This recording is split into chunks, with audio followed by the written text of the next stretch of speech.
A story is told about Mark Twain. Probably it's not a true story, but story is very popular.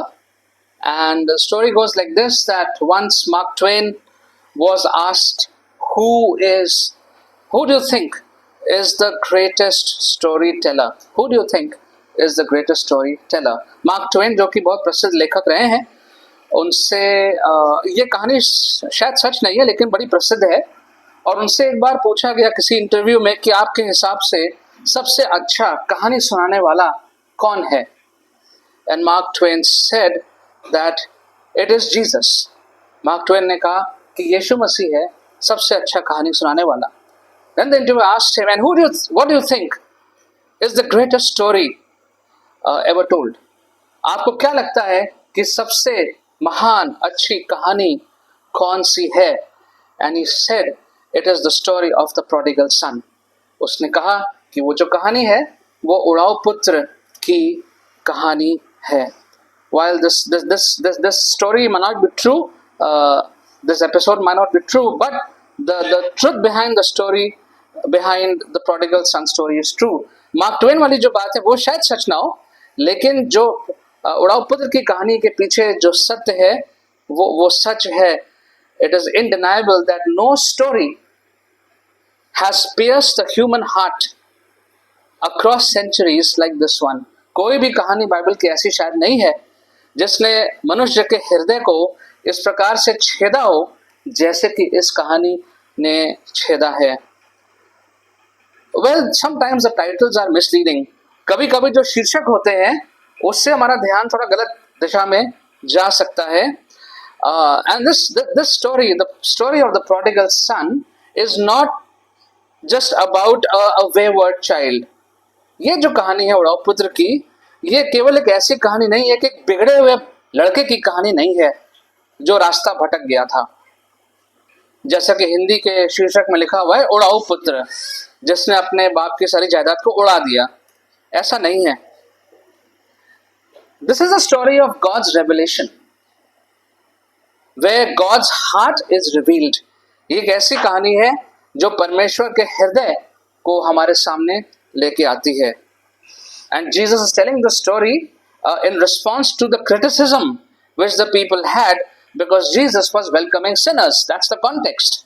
अगर आप संदर्भ में देखेंगे तो लोग जो थे वो यीशु की निंदा कर रहे थे क्योंकि यीशु मसीह जो पापी लोग हैं उनके साथ बैठ के सहभागिता कर रहे थे। लोग यीशु की निंदा कर रहे थे, तो उसके जवाब में यीशु ने इस कहानी को सुनाया। और and through this parable Jesus shows the father heart of God. यहाँ पर यीशु दिखाते हैं कि परमेश्वर का जो एक पिता का हृदय होता है वो कैसा होता है। And I am sure that by the end of this sermon perhaps you might want to rechristen the title and call it the prodigal father, not the prodigal son. हो सकता है कि संदेश के अंत में आते आते आपका मन बदल जाए और आप उसको उड़ाऊ पिता का नाम दे दें बजाय कि उड़ाऊ पुत्र के।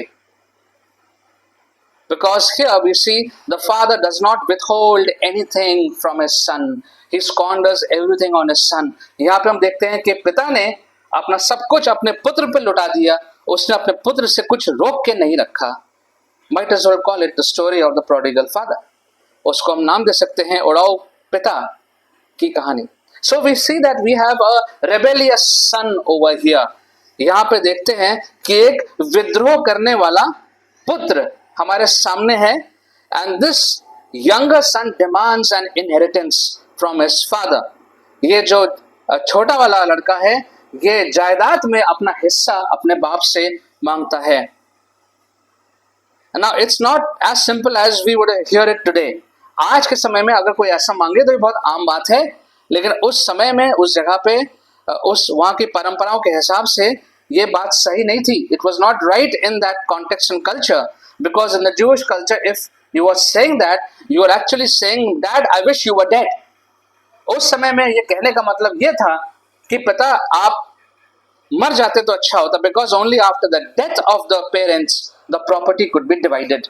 क्योंकि उस समय में ऐसा था कि माँ बाप के मरने के बाद में, खास तौर से बाप के मरने के बाद में ही संपत्ति का बंटवारा हो सकता था, but he is asking for the property while the father is alive, और पिता जिंदा है और तभी ये लड़का जो है वो हिस्सा मांग रहा है।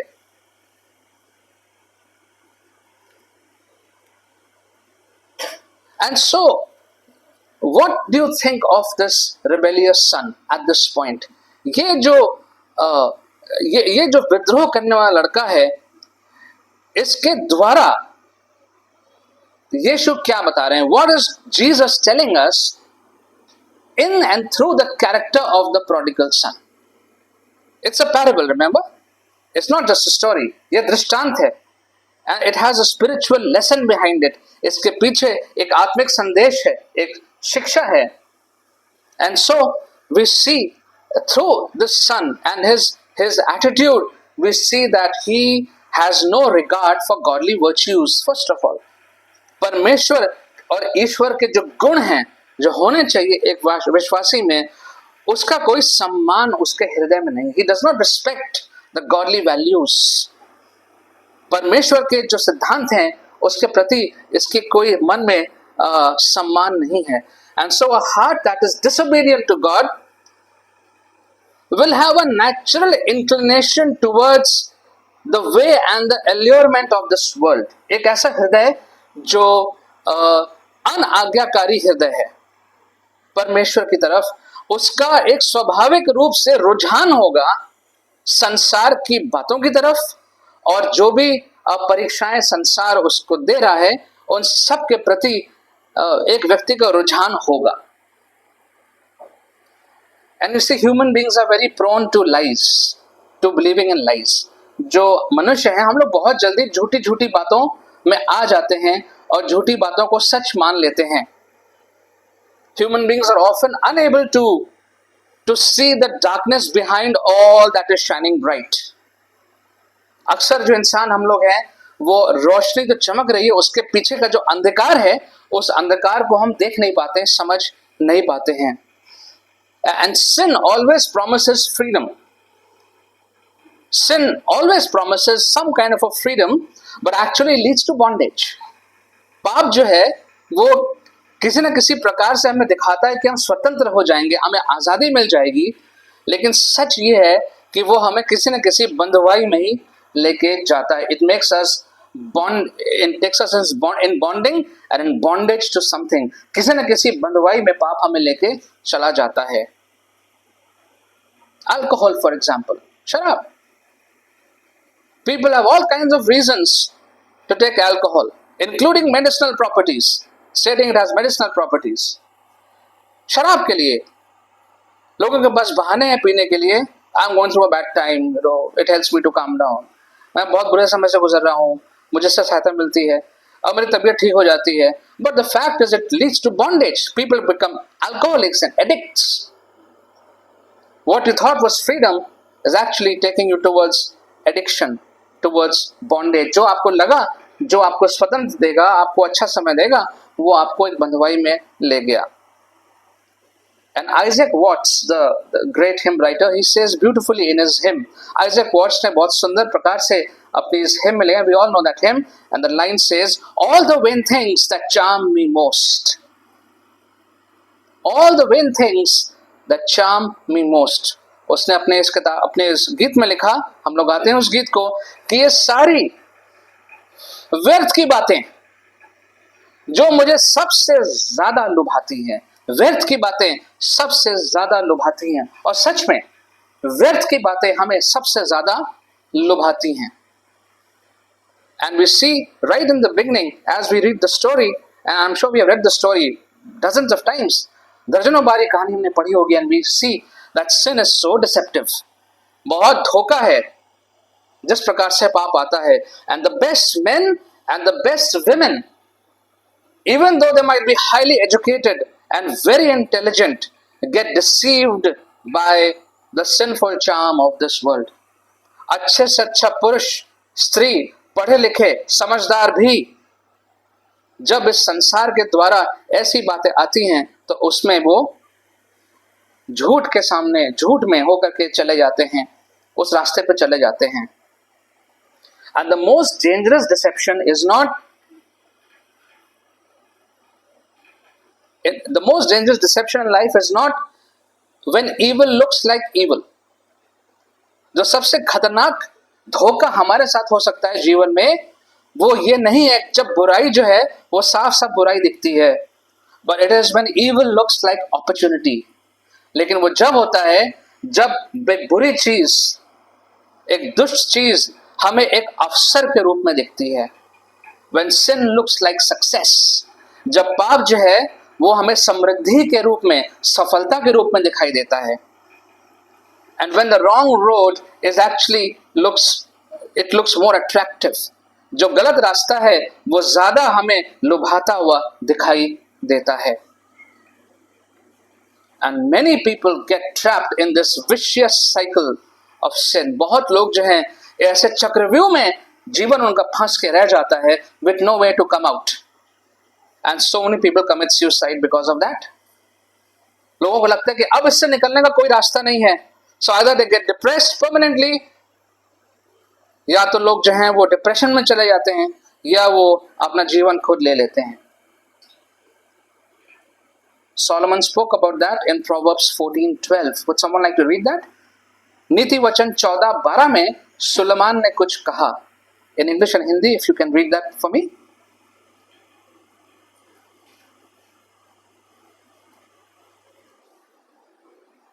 Proverbs 14:12.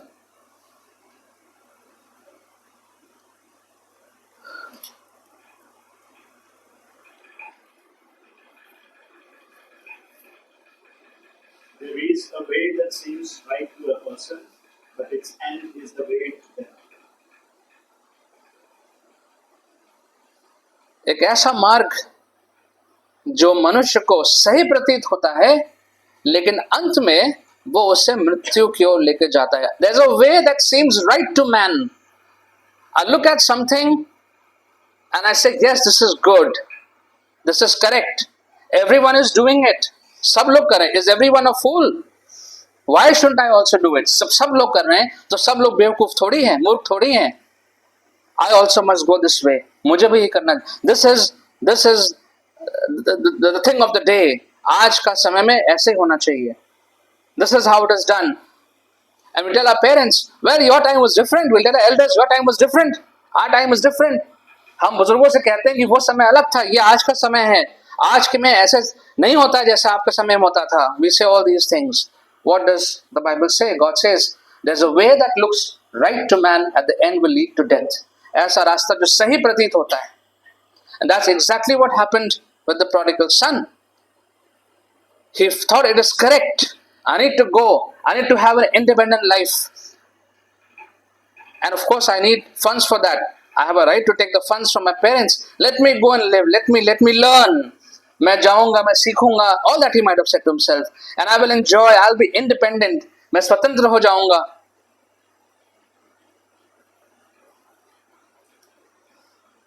Paul also said something in 2 Corinthians 11, 14, 15.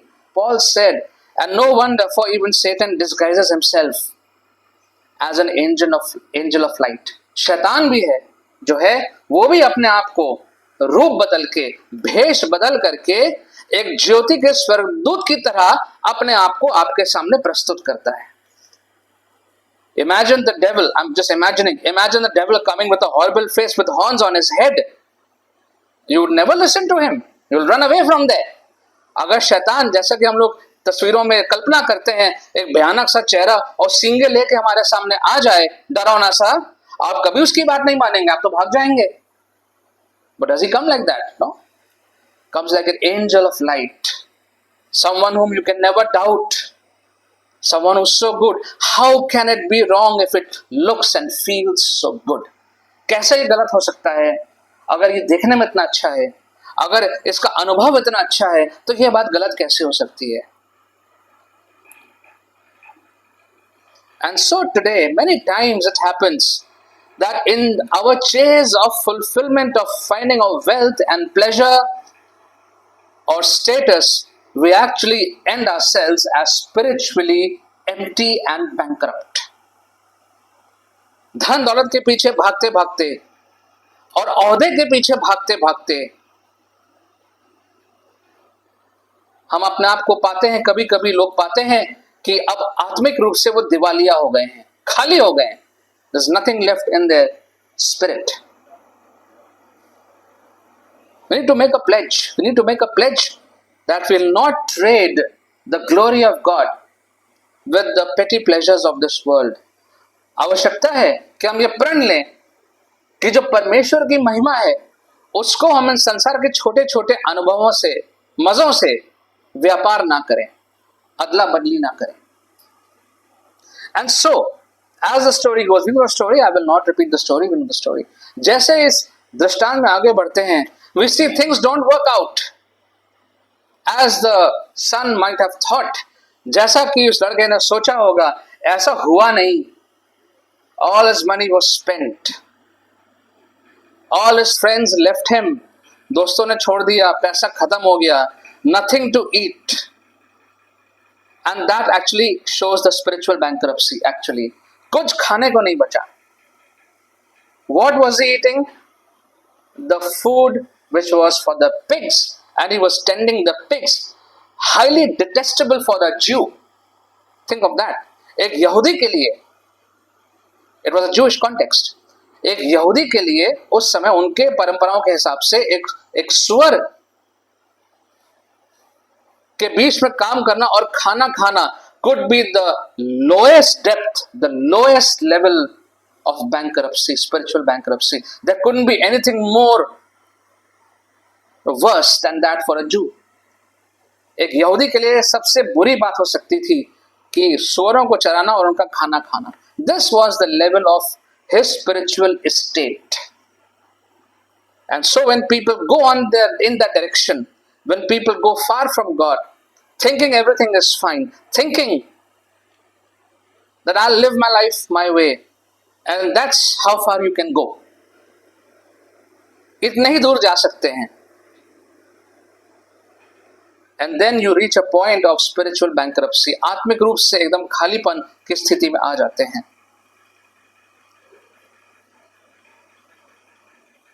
But you know what? The story might as well could have ended here. ये कहानी यहीं पे खत्म हो सकती थी, because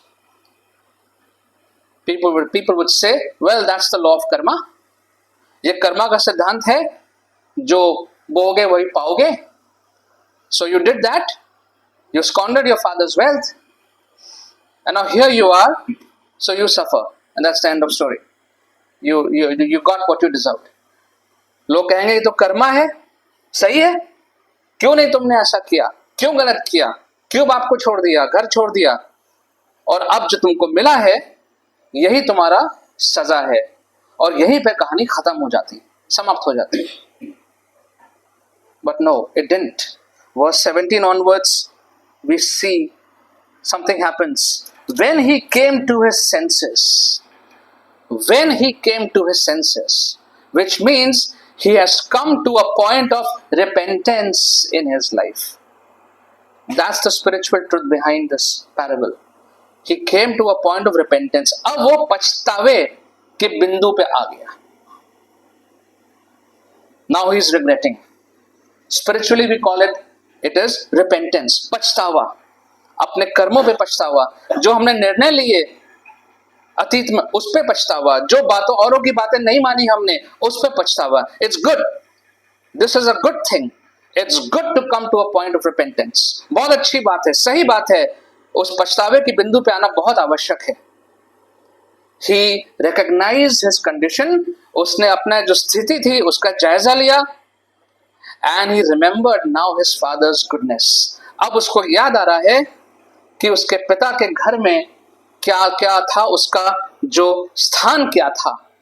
His father was a rich man. We see it later. We get to know that. अमीर घर से था, उसका इतना अच्छा बाप था, घराना था. अब उसको याद आ रहा है. And a very good thing happens. He decides to return. वो निर्णय लेता है कि मैं वापस जाऊंगा. And that is what repentance is. You decide to go back to God. Not as a son. He wants to go back as a servant. He doesn't think I am worthy to go back as a son. उसको लग नहीं रहा है कि मैं एक पुत्र की तरह वापस जा सकता हूं. क्योंकि उसको लगा कि मेरा बाप अगर मुझे एक नौकर की तरह ही ग्रहण कर ले तो मैं वहां भी यहां से तो बेहतर हालत में होऊंगा. And so the spiritual truth is that repentance begins with an honest self-realization. It is not just feeling sorry for yourself, it's about turning back to God. पश्चाताप का मतलब होता है कि अपने बारे में सही सही जांच करना. और सिर्फ इसका मतलब ये नहीं कि अब मुझे बहुत अफसोस है इस बात का, लेकिन अपना रास्ता बदल के वापस जाना. But you know what, dear friends, repentance is a forgotten spiritual truth. Repentance is a forgotten spiritual truth. No one talks about repentance. Today's preachers, especially the prosperity teachers, will never talk about repentance. जो समृद्धि के प्रचारक आजकल हैं, आप देखिएगा बहुत कम है जो पश्चाताप की बात करते हैं. Repentance means to accept the fact that I am wrong. पश्चाताप का मतलब होता है इस बात को मान लेना कि मैं गलत हूं. I am wrong. And that I am responsible for my life. और अपने जीवन के लिए मैं जिम्मेदार हूं. But you see, in today's time, no one wants to accept that they are wrong. आज के समय में कोई ये कहना ही नहीं चाहता है, मानना ही नहीं चाहता है कि मैं गलत हूं. In fact, today we have made a very comfortable system. एक बहुत ही आरामदेह एक सिस्टम बना लिया है हमने. It is called moral relativism. उसको हम बोलते हैं नैतिक सापेक्षावाद. What does that mean? It means you are okay, I am okay. I have no problem with you. You also should not have any problem with me. I have no complaints from you. You shouldn't have complaints from me. You go your way, I go my way. And that's it. मुझे आपसे कोई शिकायत नहीं है, आपको मुझसे भी कोई शिकायत नहीं होना चाहिए. आप भी ठीक है, मैं भी ठीक हूं. No one is wrong. कोई गलत नहीं है. No one is wrong. The situation is like this. परिस्थिति ऐसी है. No one is wrong. And therefore, repentance is a forgotten truth. पश्चाताप जो है वो एक ऐसी बात है आत्मिक जिसको लोग अब भूल गए हैं.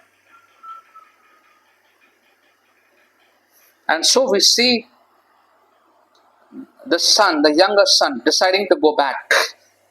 He's repenting. He wants to go back to the father. पिता के पास वो वापस जाना चाह रहा है. And so what do we understand? No matter how far someone has gone from God, there is always a way back to God. There's always a way back to God. The Lord never shuts his door on us. परमेश्वर कभी भी अपने द्वार को हमारे लिए बंद नहीं करता है. There's a need to recognize that no matter how smart I am, and how much I earn, and how much successful I am, yet I need to repent of hypocritical disobedience in my life. चाहे मैं जितना ही smart हूं, समझदार हूं, चाहे मैं जितना भी कमाता हूं और जितना भी मैं सफल हूं, फिर भी आवश्यकता है कि मैं पश्चाताप करते हुए अपने इस बनावटी जीवन में से निकल करके वापस परमेश्वर के पास जाऊं. I need to go back to my maker, my Lord Jesus Christ. मुझे अपने सृष्टिकर्ता के पास वापस जाने की आवश्यकता है जो कि प्रभु यीशु मसीह है. And Jesus made this crystal clear in his own words. यीशु ने अपने शब्दों में उसको साफ साफ बोल दिया. ल्यूक 13:3, ल्यूक 13:3 में, repent or you will perish. Repent or you will perish. पश्चाताप करो नहीं तो तुम्हारा जीवन नाश हो जाएगा. Paul says in Romans 12:2, पौलुस कहता है रोमियो 12:2 में, do not conform any longer to the pattern of this world, but be transformed by the renewing of your mind. इस संसार के तौर तरीकों के अनुरूप मत बनो, मत ढलो, बल्कि अपने मन को नया करके रूपांतरित हो जाओ. Don't conform to the pattern of this world. जो संसार का तौर तरीका है उसमें मत ढल जाओ. And that is something which we all struggle with. because we do find ourselves in different ways and measures conforming to the pattern of this world, or at least the pressure to conform to the pattern of this world. इतना दबाव हो सकता है हमारे पर हो कि जैसे लोग कर रहे हैं वैसे भी हम करें. Paul says, do not do it. ऐसा मत करिए. And so we see now that this son who had squandered all the wealth, he is now spiritually bankrupt. अपने रास्ते पे जाके अपनी मर्जी पे सारा काम करके अब वो आत्मिक रूप से बिल्कुल खाली हो चुका है, और उसने निश्चय कर लिया हृदय में कि मैं अपने पिता के पास वापस जाऊं.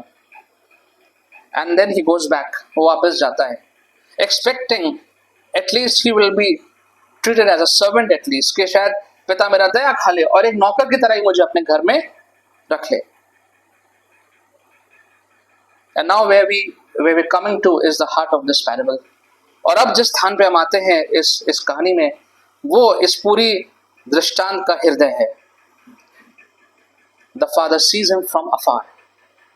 पिता जो है उसको दूर से देख लेता है. I am imagining a father sitting there every day waiting for the son to come back. और मैं सोच रहा हूँ, कल्पना कर रहा हूँ कि पिता जो है अपने आंगन में या छत पे कहीं बैठ के रोज इंतजार करता होगा सुबह से शाम तक कि पुत्र मेरा कब वापस आएगा, when will he come back? And today also, that day also he was watching. उस दिन भी बैठ के वो देख रहा था. Runs to him, not the son. The father runs to him. जो बाप है वो दौड़ के बेटे के पास चला गया. Old man must be undignified but full of love. Undignified but full of love. इस बात में कोई बहुत बड़ी इज्जत नहीं थी कि बाप जो है दौड़ के बेटे के पास जा रहा है. Should have been the other way around, but full of love. प्रेम से भरा हुआ. Embraces and kisses him. बेटे को लिया, उसने उसको गले लगा लिया. And kissed him, a sign of love. No hesitation. सोचा भी नहीं 2 सेकंड के लिए कि अब ये आया है, अब इसको अकल आई है, ठीक है देखेंगे क्या करना है. No hesitation. He restores him. How? कैसे उसने उसको वापस स्थापित किया? अ रोब. Put on a robe on. Robe means honour for that time. उसका इज्जत. I don't know in what condition. He might have come in torn clothes and not dirty clothes. कैसे कपड़ों में आया होगा वो. Put on a robe on him. एक बहुत अच्छा वस्त्र उसके ऊपर डाला. A ring on his finger, a sign of authority. He is my son. उसको अंगूठी पहनाई दिखाने के लिए कि मेरा पुत्र है ये. सैंडल्स, चप्पल पहनाए कि ये मेरा पुत्र है, नंगे पैर नहीं आ सकता.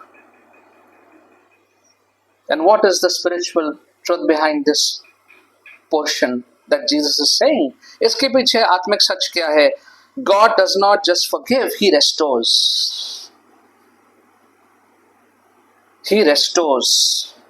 परमेश्वर केवल क्षमा ही नहीं करता है, वो हमें पुनर्स्थापित भी करता है. And that is very important.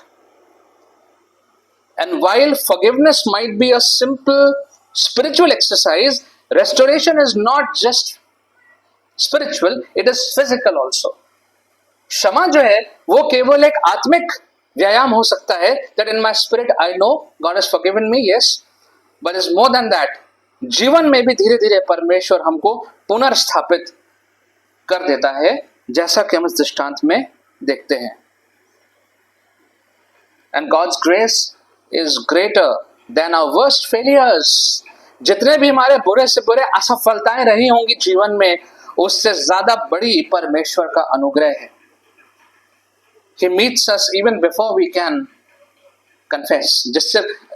There was no conversation over there. There is no record of the son coming and saying sorry, and उसको मौका ही नहीं दिया परमेश्वर ने कुछ बोलने का, बाप ने कुछ बोलने का.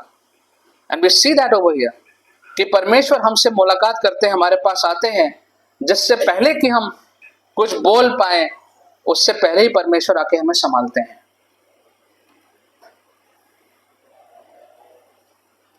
And so we need to ask this question, this difficult question, this troubling question. ये एक परेशान करने वाला, व्याकुल करने वाला सवाल हमें अपने आप से पूछना चाहिए। Are we struggling with issues in our lives that have taken us away from Jesus? क्या हम अपने जीवन में कुछ ऐसे मुद्दों से, परिस्थितियों से जूझ रहे हैं जो हमें यीशु से, परमेश्वर से थोड़ा दूर लेके चले गए? Are you dying every day spiritually? Are you just somehow existing? क्या प्रतिदिन हम धीरे धीरे आत्मिक रूप से मरते जा रहे हैं और हम शायद बस जीवित हैं, किसी भी तरह से जीवित हैं? But then here's the good news. जो सुसमाचार है वो ये है, and he is waiting for you and me. परमेश्वर आपके हमारे लिए इंतजार करते हैं। And Jesus said in Revelation 3:20, which everyone knows, here I am. देखो मैं यहाँ हूँ, here I am. I stand at the door and knock. मैं खड़े होकर तुम्हारे हृदय के दरवाजे पे खटखटाता हूँ। If anyone hears my voice and opens the door, I will come and eat with him. कोई भी दरवाजा खोलेगा मेरी आवाज सुन के तो मैं आके उसके साथ में सहभागिता करूंगा। Jesus said in this parable, the son is dead, but now he is alive. जिसका जीवन मर चुका था, which means the life, this worldly life, is actually a dead life. ये जो सांसारिक जीवन है, which we think is so full of life, is actually a dead life. सांसारिक जीवन, संसार की बातें जो हमें लगती हैं कि बड़े जीवन से भरी हुई है, खुशियों से भरी हुई है, वास्तविकता में वो मरा हुआ जीवन है। When we come to God, when we are with God, that's the actual life. यीशु के साथ, परमेश्वर के साथ का जीवन जो है वो वास्तव का जीवन है। The parable Jesus says at the end, the son was lost, but now is found. खो गया था, संसार में खो गया था, संसार की बातों में खो गया था, सही रास्ते से भटक गया था, अब वापस आ गया है, फिर से परमेश्वर के पास वापस आ गया है। And so we just seen the resurrection of Christ couple of weeks back. 2 ही हफ्ते पहले हमने ईस्टर मनाया है। And the resurrection of Christ has only one purpose. जो यीशु का पुनरुत्थान हमने मनाया है 2 हफ्ते पहले, उसका एक ही लक्ष्य है। What is that purpose? To give you and me an opportunity to admit that we are spiritually bankrupt and that we need to repent from our disobedience and come to the risen Lord Jesus Christ.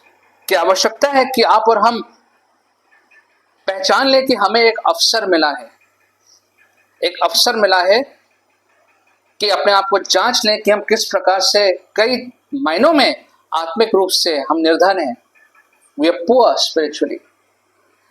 और आवश्यकता है पश्चाताप की, अपने ऐसे तौर तरीकों से जो कि परमेश्वर के अनुसार नहीं है। परमेश्वर के अनुग्रह को हम ग्रहण करें, उसकी बात को सुने और जो जीवित प्रभु यीशु मसीह है उसके पास आ जाए। That's what Easter was all about. Easter was not about,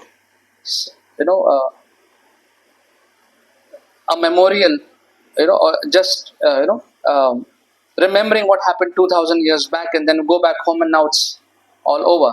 Now looking forward to Christmas. Many people do that. Most people do that. बहुत से लोग यही करते हैं कि गुड फ्राइडे, ईस्टर खत्म हो गया, एक त्योहार खत्म हो गया, अब कुछ महीनों का शांति, अब दिसंबर में अगला त्योहार आएगा। It's not a festival. It's an opportunity to change. Let me end with these closing thoughts. कुछ अंतिम विचारों से मैं अंत करूंगा। God's love is not based on your past. परमेश्वर का प्रेम आपके अतीत के जीवन पे निर्भर नहीं करता है। God's love is not based on your performance. आप कैसा कार्य कर रहे हैं, आपकी उपलब्धियां क्या है, इस पर निर्भर नहीं करता। Doesn't depend on your position. आपका स्थान क्या है, उस पर निर्भर नहीं करता। It is rooted in His character. परमेश्वर का जो चरित्र है उसमें से उसका प्रेम उमड़ के आता है। Nothing from us, हमारे में से नहीं। उसका चरित्र ऐसा है, it's his nature, it's his character, that he is the prodigal father, ready to squander all his wealth on his children. अपने पुत्र और पुत्रियों पर अपना सब कुछ लुटाने को परमेश्वर तैयार है.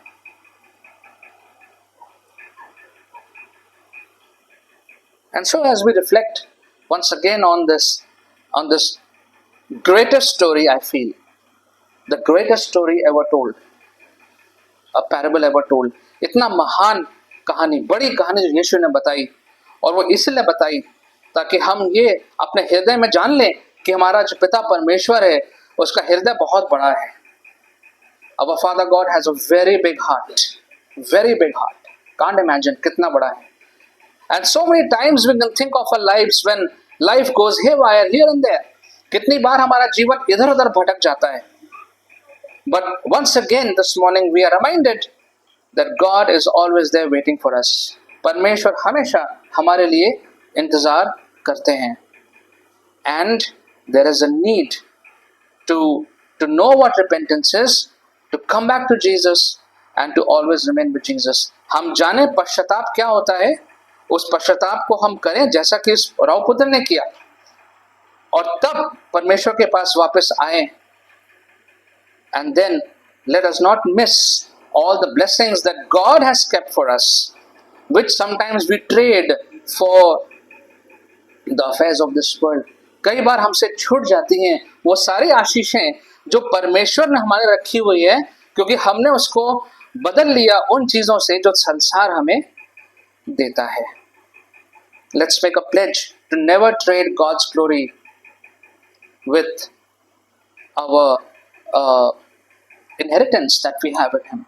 हम कभी भी परमेश्वर की महिमा को ऐसा ना बदल दें जिसके बदले में हमारा जो अधिकार है परमेश्वर के साथ, वो अधिकार हमसे छूट जाए और हम संसार की बातों में खो जाएं. Let's return back to God. Let's make sure we are always with God. हम इस बात का निर्धारित करें कि हम हमेशा परमेश्वर के साथ उसके घराने में पाए जाएं. Let's pray. Father, we thank you that in a very simple way this morning your word has spoken to us. You have spoken to us. बहुत ही सरल शब्दों में आपने अपने वचन के द्वारा हमसे बातचीत करी है. We thank you that we learn today afresh that you are always there waiting for us. परमेश्वर आप सदैव हमारे लिए रहते हैं, हमारा इंतजार करते हैं, especially the times when we go astray. विशेष रीति से उस समय में जब हम भटक जाते हैं. And this morning, Lord, it's a prayer. Anyone this morning who has gone astray for any distance, प्रभु आज सुबह यदि कोई भी अपना मार्ग भटक गया है, चाहे थोड़े से चाहे ज्यादा से, Lord, you call us back to yourself. प्रभु आप हमें आवाज दे के अपने पास वापस बुलाइए. Help us, Lord, to know that you are there to forgive always and you are there to accept us as we are. प्रभु जी आप सदैव हमें क्षमा करते हैं और जिस भी अवस्था में हम आते हैं आप हमें ग्रहण करते हैं. And then you restore us back that life, that plan which you have for us. और फिर आप वो जीवन, वो योजना हमको वापस पुनर्स्थापित कर देते हैं, कर सकते हैं जो आपने हमारे रखी. Help us, Lord, not to miss that plan which you have for us. जो योजना आपने हमारे लिए बनाई है प्रभु जी, वो हमसे कहीं छूट ना जाए. We offer ourselves to you, we commit ourselves to you. In Jesus' name we pray.